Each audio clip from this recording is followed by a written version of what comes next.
12वीं कक्षा के बच्चों, आप सभी का बहुत बहुत स्वागत है। आप लोगों का त्रैमासिक परीक्षा का जो पेपर रहेगा वो रहेगा अर्थशास्त्र विषय का, और इसमें आप लोगों को मैं सेट ए का पूरा सॉल्यूशन करवाऊंगा। कला एवं वाणिज्य, जो हमारे कॉमर्स वाले स्टूडेंट हैं उनका भी अर्थशास्त्र का पेपर रहेगा त्रैमासिक परीक्षा का। जितने भी गवर्नमेंट स्कूल में स्टडी करने वाले स्टूडेंट हैं उन सभी का पेपर अर्थशास्त्र विषय का कक्षा 12वीं का 28 अगस्त 2025 का आपका पेपर रहेगा त्रैमासिक परीक्षा 2025-26।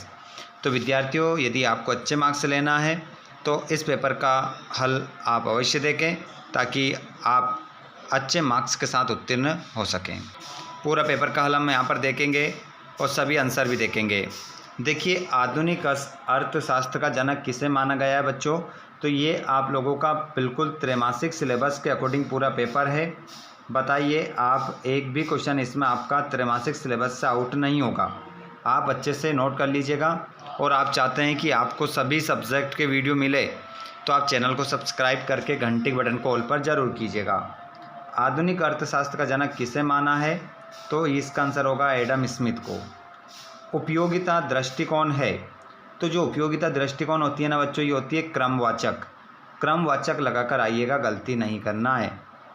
अगला क्वेश्चन है, बजट रेखा के सभी बिंदु दर्शाते हैं। तो बजट रेखा के जो सभी बिंदु होते हैं बच्चों, क्या दर्शाते हैं? वो दर्शाते हैं समान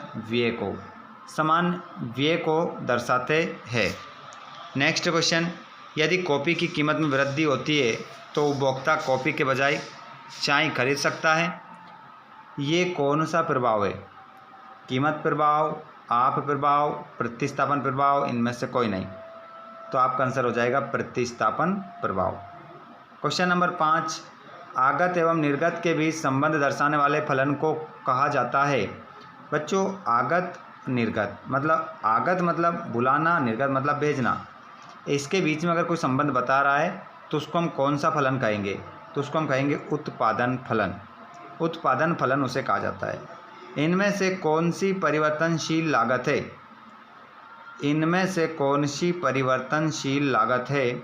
तो आपका करेक्ट आंसर होगा कच्चे माल की लागत। क्वेश्चन क्रमांक आप देखेंगे दूसरा, जिसमें रिक्त स्थान की पूर्ति करना है बच्चों। आइए देखते हैं। पहला, खाली स्थान साधनों के सर्वोत्तम वैकल्पिक उपयोग की लागत है। तो यहाँ पर देखिए, इसमें आप लिख दो अवसर लागत। इस खाली स्थान में क्या लिख देंगे आप? अवसर लागत लिख देंगे। और औसत आगम के बराबर होता है, तो औसत आगम के बराबर जो होता है कुल आगम। तो दूसरे वाले खाली स्थान में क्या लिख देंगे आप? कुल आगम आप लिखेंगे। दूसरे क्वेश्चन को हमने कंप्लीट कर लिया है। तीसरा क्वेश्चन देखेंगे। दीर्घकाल में पूर्ण प्रतिस्पर्धी बाजार में एक फर्म को प्राप्त होता है तो इसे होता है अप्रत्याशित लाभ। यहाँ पर हम लिख देंगे अप्रत्याशित लाभ। वस्तु की पूर्ति एवं मांग अवधारणा है। तो वस्तु की पूर्ति एवं मांग क्या है? अवधारणा है। नेक्स्ट क्वेश्चन को आप देखेंगे। क्वेश्चन क्रमांक आपका रहेगा दूसरे का 5वां वाला। हास समान सीमांत उपयोगिता नियम की मान्यता अनुसार धन की सीमांत उपयोगिता है। तो धन की सीमांत जो उपयोगिता हो जाएगी वो कैसी हो जाएगी? सीमित हो जाएगी। और मांग का नियम एक कलात्मक दृष्टिकोण है। इस खालिस्तान में क्या लिखोगे? कलात्मक दृष्टिकोण। उसके बाद में प्रश्न नंबर 3 में आप सत्यासत्य देखेंगे। तो इसमें क्या देखेंगे आप? मांग वक्र किसी वस्तु की कीमत और उसकी मांगी जाने वाली मात्रा के बीच व्युत्क्रम संबंध को दर्शाता है। तो इसका आंसर आपका क्या हो जाएगा? सत्य। इसमें आप क्या लगा दोगे? सत्य आप अपना राइट आंसर इसमें लगाओगे। उसके बाद क्वेश्चन देखोगे आप दूसरा। एक किसान स्व उपभोग के लिए उत्पादन करता है, यह एक गैर आर्थिक गतिविधि है। तो इसका आंसर आप क्या लगा देंगे? असत्य लिखेंगे। जहाँ पर राइट का निशान लगा है वहाँ पर सत्य लिखना है, जहाँ कट का लगा है वहाँ पर आपको असत्य लिखना है। अल्पकाल वह समावधि है जिसमें उत्पादन में परिवर्तन नहीं किया जा सकता। तो इसका भी आंसर क्या होगा? सत्य हो जाएगा। निर्गत के शून्य स्तर पर स्थिर लागत शून्य नहीं होती। तो इसका आंसर भी आपका सत्य होगा। साधनों के घटते प्रतिफल के कारण सीमांत लागत वक्र यू आकार का होता है। तो इसमें भी आपको असत्य लिखना है। यदि कुल आगत स्थिर है तो औसत आगम भी स्थिर होगा, बिल्कुल हो जाएगा, ठीक है। तो इसका आंसर भी आप सत्य लगाएंगे। प्रश्न नंबर 4 में आपको क्या करना है, जोड़ी मिलाना है। जोड़ी मिलाएंगे, गलती नहीं करना है। उत्पादन की तकनीक की समस्या, क्या उत्पादन किया जाए, मांग में वृद्धि, अधि सामान्य लाभ, भवन का किराया, तो इसको आप मिलाएंगे स्थिर लागत, और कुल उत्पादन को आप मिलाएंगे परिवर्तनशील साधन, और श्रम को आप किससे मिलाएंगे, मांग वक्र में दाहिनी ओर परिवर्तन, और टीसी को आप मिलाएंगे लाभ में कमी, और उत्पादन लागत में वृद्धि, कुल उत्पादन का योग। इस प्रकार आपकी जोड़ी मिलेगी। उसके बाद आप यहाँ पर देखेंगे क्वेश्चन नंबर 5वां। क्वेश्चन नंबर 5 में आप क्या करेंगे, सभी क्वेश्चन, एक भी आपका त्रैमासिक सिलेबस से आउट क्वेश्चन नहीं है। त्रैमासिक में कितना सिलेबस आने वाला है उसी के अकॉर्डिंग पूरा पेपर का ये वीडियो आपको मिल रहा है। इन्हीं क्वेश्चनों को आपको लगाना है। दुर्बलता वे स्थिति है जब वस्तु की मांग में परिवर्तन, निम्न परिवर्तन होता है, तो इसको कहते हैं हम पूर्णता बेलोजदार मांग कहते हैं इसे, पूर्णता बेलोजदार मांग इसे कहते हैं। उत्पादन संभावना वक्र का आकार कैसा होता है, तो बाएं से दाएं नीचे की ओर होता है। क्वेश्चन नंबर 3, बजट रेखा क्या है, वह रेखा जो वस्तुओं के संयोग को क्या करती है, दर्शाती है, उसे हम बजट रेखा कहते हैं।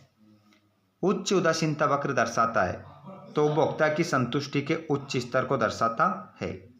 क्वेश्चन क्रमांक 5वां, निम्न कोटि की वस्तुओं का क्या अर्थ है, तो गिपिन की वस्तुएं जो क्या हो, सस्ती हो, जैसे ज्वार की बात करें, मक्का की बात करें। किस समय अवधि में उत्पादन के सभी साधन परिवर्तनशील होते हैं, तो दीर्घकाल में हम क्या कर सकते हैं, हमारे उत्पादन करने के साधनों को बदल सकते हैं। एक फर्म के द्वारा टेलीफोन भुगतान कौन सी लागत है, स्थिर लागत, ये स्थिर लागत हो जाएगी। उसके बाद में अब यहाँ पर देखेंगे आप 2-2 नंबर के क्वेश्चन और 3-3 नंबर के और 4 नंबर के कौन से क्वेश्चन आएंगे पेपर में, कितना सिलेबस आएगा, ये भी आप यहाँ पर समझ सकते हैं, देख सकते हैं। आदर्शात्मक अर्थशास्त्र से आप क्या समझते हैं, सूक्ष्म अर्थशास्त्र किसे कहते हैं, किसी अर्थव्यवस्था की उत्पादन संभावनाओं से आप क्या समझते हैं, और अर्थव्यवस्था की केंद्र समस्या कौन सी है। बाजार मांग को परिभाषित कीजिए, मांग के नियम से आप क्या समझते हैं, मांग की लोच क्या मापती है। आगे भी आप देख सकते हैं क्वेश्चन नंबर 10, इसका स्क्रीनशॉट ले लो। अगर इसका पूरा PDF आपको चाहिए तो आप हमसे व्हाट्सएप ग्रुप और टेलीग्राम ग्रुप से जुड़ सकते हैं, जिसके लिंक हमने डिस्क्रिप्शन में दे रखी है। और अगर कोई भी आपको क्वेश्चन हमसे करना है तो आप हमें फेसबुक पेज पर या फिर आप हमें इंस्टाग्राम पर क्या करें, फॉलो करें, तुरंत आपके प्रश्न का जवाब दिया जाएगा। तो क्वेश्चन नंबर 10 देख सकते हैं यहाँ पर, लागत फलन की अवधारणा क्या है। 11वां देख सकते हैं, एक फर्म का मांग वक्र क्या है, अथवा सही देख सकते हैं। 12वां है पूर्ति की परिभाषा। 13वां है कालाबाजारी को संक्षेप में लिखिए। 14 उत्पादन फलन क्या है, कीमत रेखा किसे कहते हैं। सभी क्वेश्चन हैं, स्क्रीनशॉट ले लेंगे आप तो अच्छे से अपनी तैयारी को मजबूत बना पाएंगे। एक दिष्ट अधिमान से आप क्या समझते हैं, एक अधिकार की परिभाषा लिखिए। केंद्रीकृत योजनाबद्ध अर्थशास्त्र एवं बाजार अर्थव्यवस्था में अंतर। सीमांत उत्पादन हास नियम क्या है। एक पूर्ण प्रतिस्पर्धा बाजार में लाभ अधिकतमीकरण। फर्म की सकारात्मक उत्पादन करने की क्या शर्तें हैं। वस्तुओं की मांग पर आय में वृद्धि के प्रभाव की व्याख्या करें। और पूरक एवं प्रतिस्थापन वस्तुएं क्या होती है, उदाहरण सहित लिखिए। मांग की कीमत लोच को निर्धारित करने वाले तत्व कौन से हैं, लिखिए। पैमाने के प्रतिफल को परिभाषित कीजिए। अल्पकाल एवं दीर्घकाल की अवधारणा को स्पष्ट कीजिए। ये सभी क्वेश्चन हैं जो पूरा क्वेश्चन पेपर आपको यहाँ पर बताया जा रहा है, ठीक है। ये 23 तक पूरा पेपर है। इन क्वेश्चनों की तैयारी बेस्ट तरीके से कर लीजिए, क्योंकि ये क्वेश्चन त्रैमासिक परीक्षा से ही स्टार्ट हो जाते हैं, आपके मोस्ट इम्पोर्टेंट की श्रेणी में आते हैं, तो ये वार्षिक परीक्षा तक आपका पीछा नहीं छोड़ेंगे, ठीक है। तो इनको तो आप कंप्लीट कर ही लीजिए। अगर आप चाहते हैं कि 6 से लेकर 23 तक हम भी आपको सभी आंसर प्रोवाइड करवाएं टेलीग्राम पर, तो आप हमें कमेंट बॉक्स में बता दीजिएगा, टेलीग्राम या व्हाट्सएप ग्रुप पर बता दीजिएगा कि आप ही हमें आंसर सेंड करिए, तो मैं तुरंत इन सभी का आंसर मेरे पास लिखे हैं, सभी मैं आपको सेंड कर दूंगा। तो बताइएगा, कमेंट बॉक्स में इंतजार रहेगा आप सभी का। नेक्स्ट वीडियो आपको किस टॉपिक पर चाहिए ये भी आप कमेंट बॉक्स में लिखिएगा। धन्यवाद। Thanks for watching. जय हिंद।